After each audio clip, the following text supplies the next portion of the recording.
Hello welcome friends. जैसा कि आपको पता है, आज हम करवाने वाले हैं इसमें एसएससी के प्रीवियस ईयर क्वेश्चंस जो कि अभी हाल फिलहाल में सीजल में आए हुए हैं। और साथ ही ये ना आपके एसएससी के अलावा भी बैंक, रेलवे और बाकी अदर एग्जाम जो स्टेट लेवल के होते हैं उनमें भी काफ़ी फायदेमंद रहेंगे। तो चलिए स्टार्ट करते हैं। तो हमारे पास है ना, पहला क्वेश्चन है कि यदि ए बी का 95% है तो बी ए का कितना परसेंट होगा। जैसे कि मेरे पास फ्रेंड्स दो वैल्यू है, एक तो मेरे पास है ए और एक मेरे पास है बी। ए बी का 95% है, इसका मतलब क्या है भाई, बी है ना वो तो है 100 पूरा और ए क्या है मेरे पास 95 है। अब 95 है तो ये पूछ रहे हैं कि जो बी है ना वो ए का कितना परसेंट है। अब जो बी है वो ए का कितना परसेंट होगा, तो बी तो 100 है और ए कितने पे है 95 पे। तो मेरे पास क्या होगा भाई, जो 100 है ना इसको रखेंगे ऊपर और किसका परसेंटेज पूछ रहा है हमारे पास, वो कह रहा है कि बी ए का कितना परसेंट है। तो मेरे पास ए वो नीचे रखूंगा मैं 95 पे, इंटू में मल्टीप्लाई के लिए हम करेंगे हमेशा मल्टीप्लाई बाय 100%। तो 100% ये परसेंटेज के लिए हमारे पास, ये मेरे पास कितने कट जाएगा 19 पे, ये मेरे पास कट जाएगा 20 पे। मेरे पास कितना आ गया भाई, दो प्रतीक 3 जीरो अपोन मेरे पास क्या है 19। ये काट देंगे इस पे, ये कट जाएगा भाई, पूरा तो नहीं कटेगा ये, लेकिन 19 का एक जीरो जीरो और ये कट जाएगा कितने पे 5, 105 सही, 5/19 ये परसेंटेज है। तो जो मेरे पास आंसर आएगा इसका आंसर आएगा ये 105 सही, 5/19%। ओके फ्रेंड्स, अगला क्वेश्चन हमारे पास क्या कह रहा है, वो कह रहा है कि सरसों के तेल का अंकित मूल्य उसके क्रय मूल्य से 25% अधिक है। ठीक है भाई, इसे अंकित मूल्य से कितने प्रतिशत कम पर बेचा जाना चाहिए ताकि कोई लाभ ना हो और ना ही कोई हानि हो। इसका मतलब क्या कहना चाह रहे हैं दोस्त, वो ये कह रहा है कि आपके पास है ना एक सरसों का तेल वगैरह जो भी है हमारे पास, कोई भी ऑयल वगैरह उसमें है, वो कह रहा है कि 25% है ना उसको ज्यादा मतलब बढ़ा के बेच रहा है उस पर। लेकिन वो कह रहा है कि कम पे बेचना चाहिए उसको। कम पे बेचने का मतलब क्या होता है, मतलब उसमें थोड़ा छूट दे देंगे, लेस कर देंगे। अच्छा तो कितनी कर देंगे, कि इतनी कर देंगे कि उसको कोई नुकसान ना हो और ना ही कोई उसको बेनिफिट मिले। ठीक है भाई, तो मैं मान के चलता हूं कि सबसे पहले ना अगर आपको कुछ भी नहीं दे रखा तो आप क्या मान लो, सबसे पहले 100% मान लो किसी भी चीज को। जैसे कि मैं मान के चलता हूं जो उसका सीपी जिसको क्रय मूल्य बोलते हैं ना, कॉस्ट प्राइस, वो क्या है उसका भाई सीपी है मेरे पास, ये मेरे पास कितना है 100 है। ठीक है भाई, अब वो कह रहा है कि 25% है ना ज्यादा करके बेचता है, ज्यादा करके बेचता है मतलब कि अगर उसका रेट 100 है ना तो भाई बेचेगा कितने का 125 का। 125 का मतलब क्या है, उसको मैं लिख देता हूं सेलिंग प्राइस। सेलिंग प्राइस कितना है भाई 125 रुपए, 125 रुपए। ठीक है, अब ये देखो वो ये कह रहा है, कंडीशन रख रहा है कि भाई पैसे ना कम कर देंगे। अच्छा कितने कम कर देंगे, कि भाई अपना कोई नुकसान ना हो। नुकसान ना होगा मतलब क्या होता है कि भाई सब कमाई भी नहीं चाहिए और नुकसान भी नहीं चाहिए, मतलब नो प्रॉफिट नो लॉस की कंडीशन है। नो प्रॉफिट नो लॉस की कंडीशन क्या मतलब कितनी है भैया। अब एक बात बताओ, 100 रुपए का वो लेके आया था, 125 में बेच रहा था, लेकिन वो कह रहा है कि भाई छूट दे देंगे अपन। छूट दे देंगे, कितने की छूट देगा, कि भाई वो कह रहा है कि भाई 100 रुपए की लेके आए थे और 125 में, तो अपन जितने की लेके आए थे ना उतने की दे देंगे, मतलब कि 25 रुपए अपन कम कर लेंगे। अच्छा ये 25 रुपए कम किस पे किए भाई, ये 25 रुपए कम किए भाई इस पे मार्क प्राइस पे, जो उसका मार्क प्राइस है, सॉरी ये ना सेलिंग प्राइस नहीं, ये आएगा क्या एमआरपी, एमआरपी ये उसका एमआरपी है। ठीक है भाई, 25 रुपए की छूट दे दी उसने, कितने पे दे दी छूट 125 पे। तो मेरे पास 25 रुपए कम जरूर हुए हैं लेकिन कितने पे हुए हैं 125 पे। ठीक है, परसेंटेज के लिए मेरे पास कितना आ जाएगा 100। तो मेरे पास क्या आएगा भाई 25 से काट देंगे इसको, 25 चौके 100, 25 पंजू 5 से फिट करके कितने पे 5 पे, 5 चौक 20। तो मेरे पास कितना आ गया भाई 20। 20% का क्या हुआ है उसने कम कर दिए। 20% किस पे कम कर दिए भाई, किसका कम हुआ 20%, 20% आएगा किस पे कम किया भाई, उसने जो एमआरपी हमारे पास है ना उसका 20% कम कर दिया। तो हमारे पास इस क्वेश्चन का क्या आंसर आएगा 20%। ओके, तो भाई अगला क्वेश्चन हमारे पास क्या कह रहा है, ए एक कार्य को है ना कितने दिन में कर रहा है 25 दिन में कर रहा है और बी उस कार्य को कितने दिन में कर रहा है 30 दिन में कर रहा है। ठीक है, एकांतरित आधार पर कार्य कर रहे हैं। ए और बी दोनों 5 दिनों तक साथ कार्य करते हैं और फिर क्या करता है ए काम छोड़ के चला जाता है और बी है ना वो बचे हुए काम को कितने दिनों में करेगा। ठीक है, तो भाई सबसे पहले मेरे पास क्या है, एक भाई साहब ए है ए, और एक मेरे पास क्या है बी। तो ए है ना वो कितने दिनों में काम कर रहा है मेरे पास, ए कर रहा है मेरे पास 25 दिनों में काम, और बी कितने दिनों में कर रहा है, 30 दिनों में काम। ठीक है भाई, अब इनकी एफिशिएंसी बना लेते हैं हम। देखो हमारे पास टोटल काम कितना आएगा, इन दोनों का एलसीएम लेंगे हम, एलसीएम। तो मेरे पास ये क्या है, टोटल काम कितना आ जाएगा, इन दोनों का एलसीएम हो जाएगा मेरे पास क्या, 150। ठीक है भाई, 30 पे कितने पे चल जाएगा मेरे पास, 5 पे, और 25 पे कितने चल जाएगा मेरे पास, 6 पे। मतलब कि जो ए की एफिशिएंसी है वो कितनी है, 6, और जो मेरे पास बी की एफिशिएंसी कितनी आ गई, वो आ गई भाई 5। तो अब एक बात देखो, ए एक दिन में कितना काम करता है, 6 काम करता है, ठीक है, और वो ऑल्टरनेट डे पे काम करते हैं ए से शुरू होकर के, मतलब पहले ए काम करेगा, पहले ए काम करेगा, फिर काम करेगा बी। ठीक है, पहले 6 दिन काम करेगा, सॉरी 6 यूनिट काम करेगा, फिर बी काम करेगा कितना, 5 यूनिट काम करेगा, फिर वापस से 6 काम करेगा, और फिर वापस से 5 काम करेगा, और फिर जो 5वां दिन आएगा ना उसमें कौन काम करेगा भाई, ए करेगा, क्योंकि अगला नंबर किसका आएगा, ए का। तो मेरे पास कितना आ गया, 6। तो ए ने, अगर मैं तरीके से देखता हूं तो ए ने कितना काम कर दिया भाई 3 दिन के अंदर, 18, और बी ने कितना काम कर दिया भाई मेरे पास 10। तो ए ने ना 3 दिन के अंदर कितना काम कर दिया 18, बी ने कितने दिन काम कर दिया 20, सॉरी 10, और मेरे पास कितना आ गया दोनों का टोटल, दोनों का टोटल आ गया मेरे पास कितना 28 यूनिट काम हो गया। भाई टोटल यूनिट काम कितना है 150, इसमें से ना 5 दिन के अंदर कितना काम हो गया मेरे पास 28 यूनिट काम हो गया। तो बच कितना काम गया भाई मेरे पास टोटल काम कितना है 150, 150 काम है मेरे पास, और मेरे पास इसमें से 28 यूनिट काम चला गया, तो मेरे पास कितना काम बच जाएगा 122 यूनिट काम बच जाएगा कि नहीं बच जाएगा, इतना समझ में आया भाई। अब क्या कह रहे हैं 122 यूनिट काम बच गया। अब 122 यूनिट काम है ना, वो केवल कौन करेगा भाई, केवल काम करेगा वो बी, क्योंकि एक तो काम छोड़ के चला गया, एक काम छोड़ के चला गया, तो बी से करवाएंगे काम। तो बी कितने दिन में कर देगा, देखो भाई इसको 5 से काट लेंगे, 5 से काट लेंगे तो मेरे पास कितने पे चलेगा 5 एकम, सॉरी 5 दूनी 10, ठीक है, 5 चौक 20, 24 और 2, और ये मेरे पास कितना आएगा 5।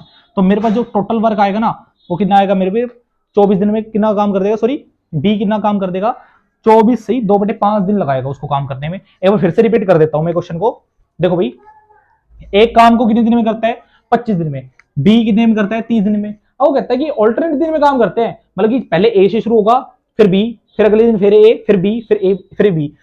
कितने दिन काम चला भाई, ऐसे काम चलेगा 5 दिन।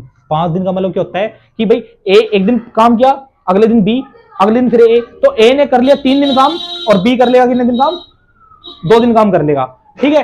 तो ए ने कितना काम कर दिया 6 करके 18 यूनिट काम कर दिया था, ठीक है भाई, और बी ने कितना काम कर दिया था भाई 10 यूनिट काम कर दिया था, 28 यूनिट काम दोनों ने मिलकर कर दिया था, 28 यूनिट काम दोनों ने मिलकर कर दिया था। कितना टोटल कितना काम है हमारे पास 150 यूनिट काम है हमारे पास, ठीक है। उसमें से कितना चला गया 28 चला गया, तो मेरे पास कितना आ जाएगा 122। अब वो 122 यूनिट काम है ना, वो कहते हैं भाई ये तो भाग गया, अब एक काम करो, ये काम करो सिर्फ आप करो। अब तो ये काम जो है ना वो किसके आ गया सिर पे, सारा बी के सिर पे आ गया। इसका मतलब क्या है भाई 122 यूनिट काम है ना, अब आप करो कितने दिन के हिसाब से 5 यूनिट के हिसाब से, 5 यूनिट एक दिन में 5 यूनिट काम करता है, तो 122 यूनिट काम कितने दिन में कर देगा 24 सही 2/5 दिन में काम कर देगा, खत्म। ओके भाई समझ में आया आपको, ठीक भाई। कह रहा है कि दो संकेंद्रित वृत्तों की त्रिज्याएं 10 सेंटीमीटर और 6 सेंटीमीटर है, बड़े वृत्त की त्रिज्या है ना वो छोटे वृत्त की उस जीवा की लंबाई ज्ञात कीजिए जो छोटे वृत्त की स्पर्श करती है। इसका मतलब क्या है भाई, क्वेश्चन में क्या कह रहा है ये कह रहा है कि मेरे पास क्या है दो सर्कल है, दो सर्कल मतलब एक तो मेरे पास क्या है बड़ा सर्कल है, और एक मेरे पास क्या है छोटा सर्कल है, छोटा सर्कल है भाई, ये इसका क्या हो गया सेंटर पॉइंट। अब ये क्या कह रहा है कि जो बड़े वृत्त की जीवा है ना वो छोटे वृत्त की क्या है भाई स्पर्श रेखा है, ठीक है, ऐसे जा रही है। तो अब मेरे को एक बात बताओ, ये जो यहां से सेंटर से मेरे पास कितनी डिस्टेंस है इसकी, ये मेरे पास क्या इसका काम करेगी भाई छोटे सर्कल की रेडियस का काम करेगी। ओके भाई यहां तक। अब ये मेरे पास कितनी देर रखी है छोटे वर्ग की, मेरे पास ये क्या है 6 सेंटीमीटर है, और मेरे पास क्या है पता है भाई बड़े सर्कल से लेके यहाँ के सेंटर से ये मेरे पास कितनी है भाई, ये मेरे पास कितनी होगी 10 हो गई। अब मेरे को एक बात बताओ ये क्या पूछ रहा है, अब मेरे पास क्या है, ये मेरे पास क्या पड़ गया एक राइट एंगल ट्राइंगल है, आपको पता होगा तो मेरे पास क्या पता है भाई मेरे को ट्रिपलेट पता है क्या 3 4 5, 3 4 5 का एक मेरे को ट्रिपलेट पता है। अब ये क्या है मेरे पास इनका जस्ट डबल है, जस्ट डबल मतलब ये देखो 6 8 और 10, इसका मतलब क्या है मेरे पास 6 है, मेरे पास कितना है 10 है, तो जो मेरे पास ये जो लाइन बचेगी ना ये मेरे पास कितनी है बचेगी 8। अब मेरे पास एक बात पता है क्या कि अब ये लाइन यहां से यहां तक की मेरे पास कितनी है 8 है, तो यहां से यहां तक की मेरे पास कितनी होगी भाई 8। तो इसका मतलब क्या है ये जो जीवा है इसको नाम दे दो जैसे ए बी। तो जीवा ए बी है ना, उसकी लेंथ पूछिए आपसे, वो लेंथ कितनी आ जाएगी मेरे पास भाई, कितनी आ जाएगी 8 और 8 कितनी आ जाएगी 16। तो उसकी जो लंबाई है ना वो कितनी आ जाएगी 16 आ जाएगी। इतनी बात आ रही है समझ में आपको? ठीक है, कह रहे कि यदि साइन ए प्लस बी बराबर 1 है और क्या कह रहे हैं कोस ए माइनस बी बराबर कितना है, वो 1/2 है। तो ए का मान ज्ञात कीजिए। ए का मान पता है कि भाई साइन ए प्लस बी कितना है भाई, मेरे पास 1 है और मेरे पास क्या है कोस ए माइनस बी बराबर है ये। एक बार के लिए मैं इस साइन वाले केस को लेता हूं। कह रहे हैं ये कि साइन है ना ये ए प्लस बी 1 है, तो साइन किस पे 1 होता है भाई, साइन 1 किस पे होता है? अगर आपने ट्रिग्नोमेट्री वैल्यू पढ़ी होगी तो हमें पता है कि साइन 90 डिग्री पे 1 होता है। मैं क्या कह सकता हूं, क्या भाई साइन 90 डिग्री मेरे पास कितना होता है 1 होता है। ठीक है, और कोस के केस में क्या होता है भाई, कोस के केस में 1/2 किस पे होता है, किस पे होता है भाई 1/2, 1/2 होते हैं किसके 60 डिग्री के केस पे। तो मैं क्या लिख सकता हूं, क्या कोस 60 डिग्री इज इक्वल टू 1/2। इन दोनों की वैल्यू ले है। अब मेरे पास यह क्या है, मेरे पास ए 1 के बराबर है, ये कितने है 1/2 के बराबर है। तो मैं इन दोनों कंडीशन में क्या लिख सकता हूं, यहां पे कर देता हूं,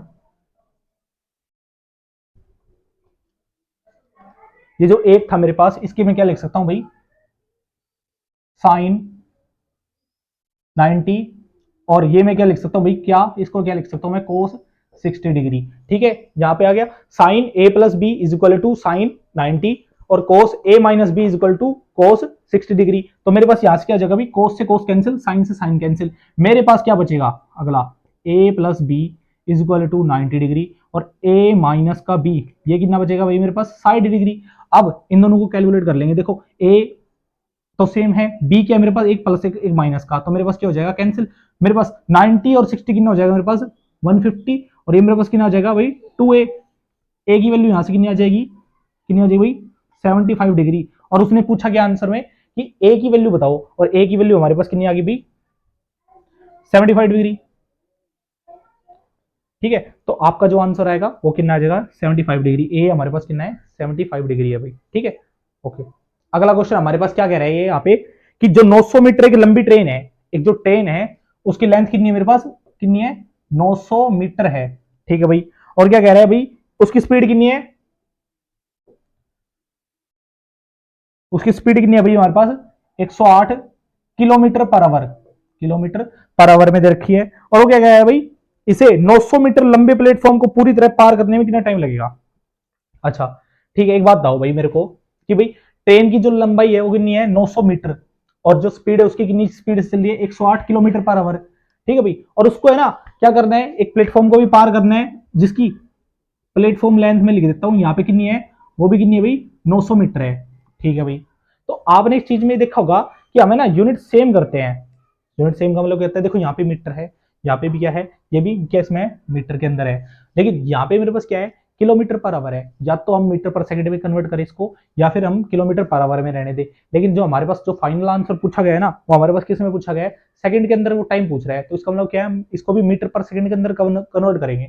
मीटर पर सेकंड पे कन्वर्ट करेंगे तो हमारे पास क्या हो जाएगा भाई, मेरे पास जो 108 है इसको मीटर पर सेकंड के अंदर 5/18 से मल्टीप्लाई करूंगा। इसका भी रीजन होता है हमारे पास क्या, क्योंकि मेरे पास कितना होता है हम जब मीटर पर सेकंड के अंदर कन्वर्ट करते हैं जो एक जो किलोमीटर होता है उसके अंदर कितने मीटर होते हैं 1000 मीटर होते हैं, और उसके अंदर जो आवर होता है उसको हम सेकंड में कन्वर्ट करते हैं क्योंकि भाई एक आवर में कितने होते हैं 60 मिनट, और 60 मिनट को भी जब सेकंड में कन्वर्ट करते हैं तो 60 कि भाई एक बार मिनट के लिए एक बार किसके लिए 60 के लिए।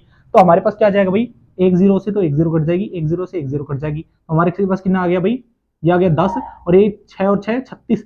तो इसको मैं और काट देता हूं, ये कितने पड़ गया 5/18 पे। तो इसके लिए हमने डायरेक्ट यूज कर लिया क्या 5/18, क्यों इसको मीटर पर सेकंड में कन्वर्ट करने के लिए।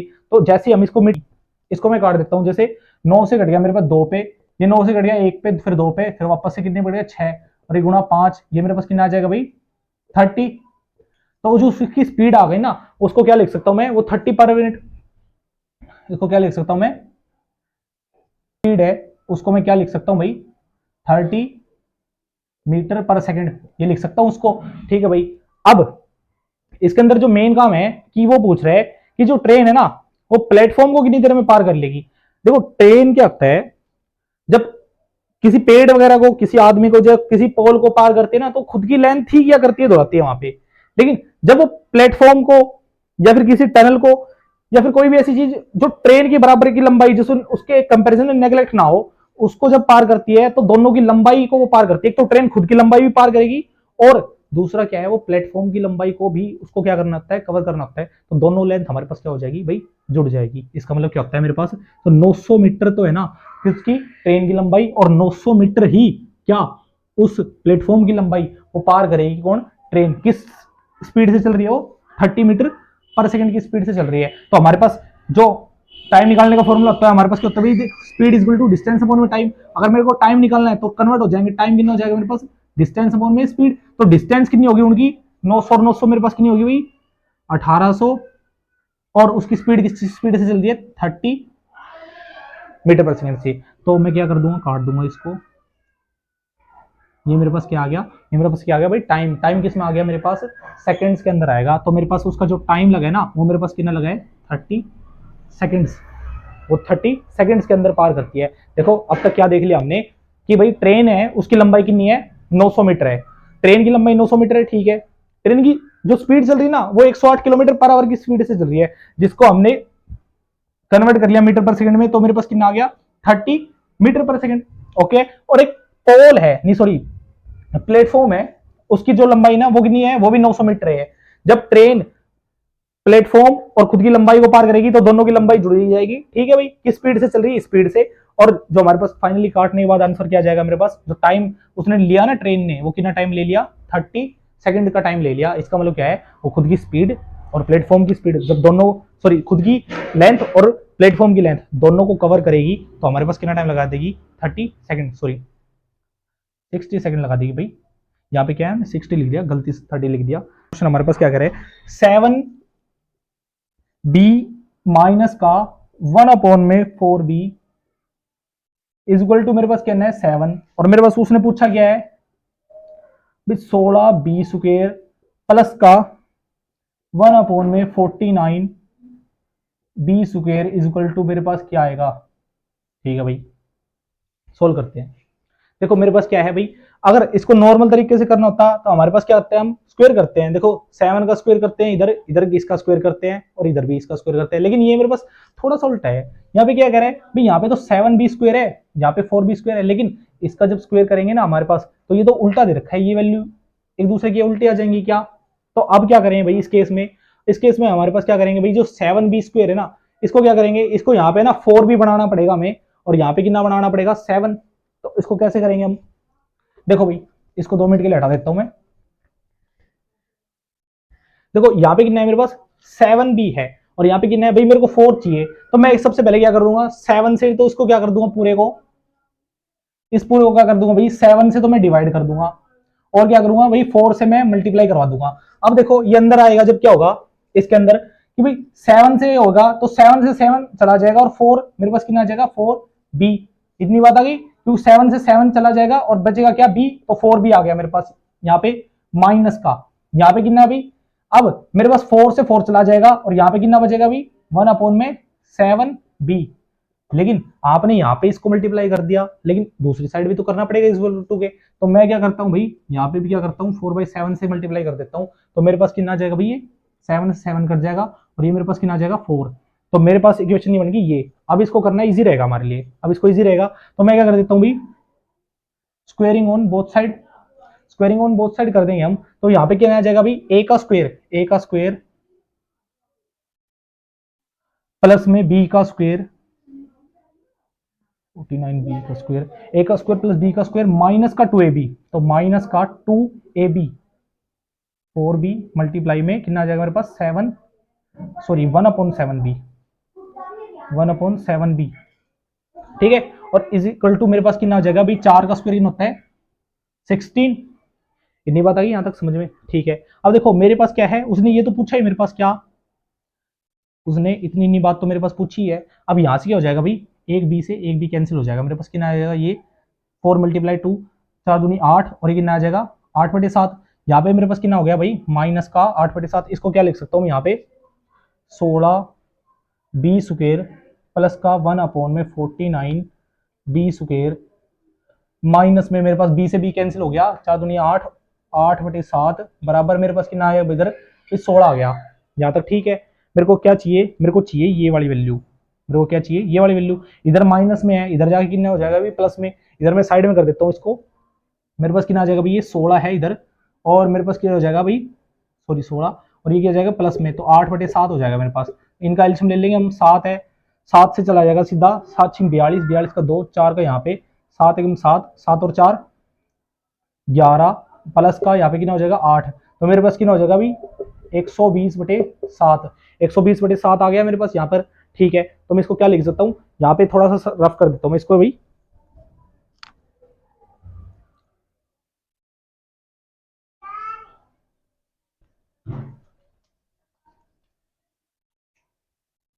मेरे पास नीचे क्या आ गया, यहाँ पे क्या आएगा 16b² प्लस का 1/49b का स्क्वायर बराबर, मेरे पास क्या है भाई यहाँ पे क्या है भाई इसका, यहाँ पे वैल्यू कितनी आई थी 120/7। ये यहाँ पे इसका आंसर क्या आ रहा है हमारे पास 120/7, तो ये हमारे पास क्या आएगा, ये हमारा क्या क्या हो गया भाई आंसर हो गया। इतनी बात आ रही समझ में, कोई दिक्कत यहाँ तक। देखो भाई अगला क्वेश्चन क्या कर रहा है, कितने समय में 10,000 पर 4% प्रति साधारण ब्याज पर उतना ही ब्याज मिलेगा जितना कितना है भाई 8,000 पर 4 साल में 5% पर मिलता है। ठीक है भाई, कि भाई एक साइड वो कह रहा है कि 10,000 रुपए है, कितने रुपए है भाई 10,000 रुपए, ठीक है, कितने साल के लिए रखा, और कितने परसेंटेज में है 4% पे है। ठीक है, दूसरा क्या कह रहा है 8,000 रुपए हमारे पास, कितने साल के लिए भाई 4 साल के लिए है, और ये कितने 5% पे है। ठीक है भाई, देखो सबसे पहले देखो 3 जीरो से मैं 3 जीरो उड़ा देता हूं, ठीक है, कोई दिक्कत नहीं, आता परसेंटेज से मेरे पास परसेंटेज चला गया। ठीक है, अब मेरे पास क्या है भाई, ये 10 है, यहाँ पे 4 है, तो कितना आ जाएगा मेरे पास 40 इंटू में टी है मेरे पास, और यहाँ पे कितना है 8 पंजू 40, 40 गुणा में मैं 4 कर सकता हूँ इसको, 40 से मेरे पास 40 हो गया, इसका मतलब टाइम मेरे पास इधर कितना आएगा 4 साल आ जाएगा। इसको मतलब क्या है, इसको भी कितना टाइम लग जाएगा मेरे पास 4 साल लग जाएगा इस वाले को, सॉरी इसके बराबर ब्याज लेने के लिए। देखो यहाँ पे क्या है, कहता है यदि cos थीटा बराबर मेरे पास क्या है √3/2 है, तो tan स्क्वायर थीटा और cos स्क्वायर थीटा की वैल्यू बताओ। मेरे पास क्या कह रहा है भाई, मेरे पास क्या कह रहा है cos theta is equal to मेरे पास कितना है √3/2, तो मेरे पास क्या कह रहा है भाई, क्या बताओ मेरे पास, आप बताओ tan स्क्वायर थीटा इंटू में cos स्क्वायर थीटा।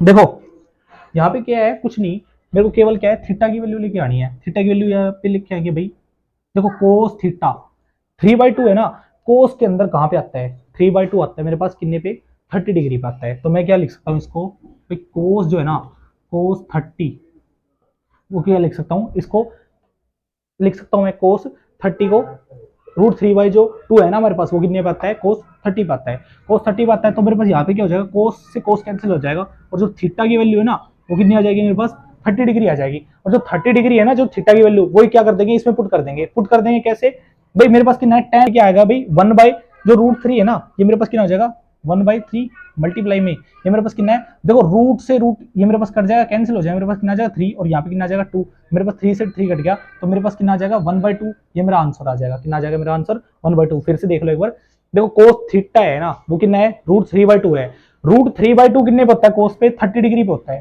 तो हमने थीटा सॉरी √3/2 की जगह क्या लगा दिया कोस 30, कोस से कोस चला जाएगा तो थीटा की वैल्यू कितनी आ जाएगी 30 डिग्री। अब कोस सॉरी जो थीटा की वैल्यू है ना ये मेरे पास कितना है भाई tan स्क्वायर थीटा और cos स्क्वायर थीटा, थीटा की वैल्यू इनमें पुट करेंगे, इसका मतलब क्या है मेरे पास, मैं ये लिख दूंगा कि यहाँ पे tan स्क्वायर 30 डिग्री और मेरे पास क्या है cos स्क्वायर 30 डिग्री, इन दोनों की वैल्यू क्या है मेरे पास, देखो tan स्क्वायर 30 डिग्री, tan 30 की कितना होता है मेरे पास 1/√3 और इसका square cos square 30 degree, cos square 30 degree, cos 30 कितना होता है मेरे पास √3/2 और इस पे स्क्वायर लग जाएगा तो स्क्वायर। ठीक है भाई, सोल्व करेंगे हमारे पास कितना आंसर आएगा 1/2। ओके, यहां तक समझ में आ रही है। चार संख्या है 39 117 है और कहने 17 और y ये क्या है भाई अनुपात में है, और हमारे पास क्या कह रहे हैं तो y की वैल्यू बताओ, हमारे पास y की वैल्यू क्या है हमारे पास, देखो भाई 39 है 117 है और कितना है भाई मेरे पास कितना है 17 दे रखा है, और कितना है मेरे पास y है, ये कितना है मेरे पास रेशियो में, रेशियो क्या मतलब क्या होता है मेरे पास दोनों आपस में ऐसे बराबर है। अब 39 अपॉन में 117 और ये क्या है 17 अपॉन में y, तो मेरे पास y की वैल्यू चाहिए। y की वैल्यू में कैसे मिलेगी, इन दोनों को मैं क्या कर दूंगा क्रॉस मल्टीप्लाई करवाने पे मेरे पास क्या आ जाएगा 117 मल्टीप्लाई बाई 17, और इधर क्या हो जाएगा मेरे पास भाई ये 39 इंटू में क्या हो जाएगा मेरे पास y, ये y की वैल्यू क्या है चाहिए मेरे को, इधर चाहिए, तो 39 इधर आ जाएगा, यहाँ पर कितना हो जाएगा मेरे पास 39 जो इधर है यहाँ पे क्या हो जाएगा 39 इधर, तो मैं इसको यहाँ से क्या कर दूंगा हटा दूंगा। ठीक है भाई, यहाँ तक वैल्यू आई समझ में आपको। अब देखो यहाँ पे मेरे पास क्या है 13 पे चला जाएगा, ये 13 से 9 पे चला जाएगा, ये 13 पे चलेगा 3 पे, 3 से वापस चला जाएगा मेरे पास कितने पे 3 पे, तो 17 तिया कितना होता है मेरे पास 51, तो मेरे पास y की वैल्यू जो आएगी वो कितनी आ जाएगी भाई, तो y की वैल्यू मेरे पास कितनी आ जाएगी 51 आ जाएगी, तो मेरे पास जो y की वैल्यू ना उसका आंसर कितना आ जाएगा 51 आ जाएगा। ओके फ्रेंड्स, अगला क्वेश्चन जो हमारे पास है वो क्या कह रहा है, ये मेरे पास क्या कह रहा है 3 sine theta, 3 sine theta minus का कोस थीटा, माइनस का कोस थीटा, ठीक है, अपॉन में क्या है इसके भाई ये क्या है कोस थीटा प्लस का साइन थीटा, प्लस का साइन थीटा, ठीक है, ये मेरे पास किसके बराबर है भाई 1 के बराबर है। ठीक है, तो देखो इस क्वेश्चन में क्या है सिंपल सी कैलकुलेशन है, कुछ नहीं है, यहाँ पर जो है ये आपस में अपॉन में एक दूसरे के, और यहाँ पे किसके बराबर है 1 के बराबर है, इसके अपॉन में मन लगा कर मैं क्या कर दूंगा क्रॉस मल्टीप्लाई करवा दूंगा, क्रॉस मल्टीप्लाई हो जाने पर इसके पास ये क्या हो जाएंगे, ये मेरे पास क्या हो जाएगा भाई 3 साइन थीटा माइनस का कोस थीटा बराबर, देखो ये इधर चला जाएगा, इधर जाने के बाद ये क्या हो जाएगा मेरे पास कोस थीटा प्लस का साइन थीटा, यहां तक वैल्यू आ गई मेरे पास। अब देखो यहाँ पर मेरे पास क्या है साइन प्लस और यहाँ पे क्या है 3 साइन, तो मैं इसको क्या कर लूंगा इस साइन को तो मैं इधर बुला लूंगा, और जो ये कोस है ना इसको इधर बुला दूंगा, तो मेरे पास क्या हो जाएगा भाई ये साइन ना इधर आ जाएगा, तो मेरे पास क्या हो जाएगा ये 3 साइन थीटा है, ये प्लस का इधर जाके क्या हो जाएगा माइनस का साइन थीटा। ओके, अब ये जो मेरे पास क्या है इधर कोस थीटा है, ये इधर जाके ये माइनस का कोस थीटा है, इधर जाके कितना हो जाएगा भाई प्लस का कोस थीटा। देखो भाई फ्रेंड्स हमारे पास क्या था, इधर हमने लिया है ये साइन थीटा, इधर साथ में कर दिया हमने, कोस थीटा क्या कर दिया इधर साथ में कर दिया, मेरे पास कितना है 3 साइन थीटा, ये माइनस का है, तो मेरे पास इधर क्या हो जाएगा भाई 2 साइन थीटा, मेरे पास क्या है कोस थीटा, ये भी मेरे पास कितना हो जाएगा भाई 2 कोस थीटा। ठीक है, अब देखो मेरे पास क्या है, मेरे को क्या चाहिए, मेरे को वैल्यू चाहिए कोट की, कोट की मींस कोस अपॉन में साइन, कोट मेरे पास क्या होता है कोस अपॉन में साइन, तो मैं कोस अपॉन में साइन लेके जाऊंगा, तो मेरे पास ये इधर क्या है इधर 2 है, ये इधर आ जाएगा और ये इधर आ जाएगा, तो मैं क्या कर दूं भाई 2/2 इज इक्वल टू मेरे पास इधर क्या है कोस थीटा अपॉन में मेरे पास कितना है भाई साइन थीटा। अब मेरे पास 2 से 2 तो कैंसिल हो जाएगा, कोस अपॉन में साइन क्या होता है मेरे पास, कोस अपॉन में साइन क्या होता है मेरे पास भाई कोट थीटा, और मेरे पास वैल्यू किसकी पूछी थी कोट की ही पूछी थी, 2 से 2 कट जाएगा मेरे पास कितना आ जाएगा 1, तो कोट थीटा कितना आ जाएगा भाई मेरे पास 1 आ जाएगा, कितना आ गया आंसर। ठीक है भाई।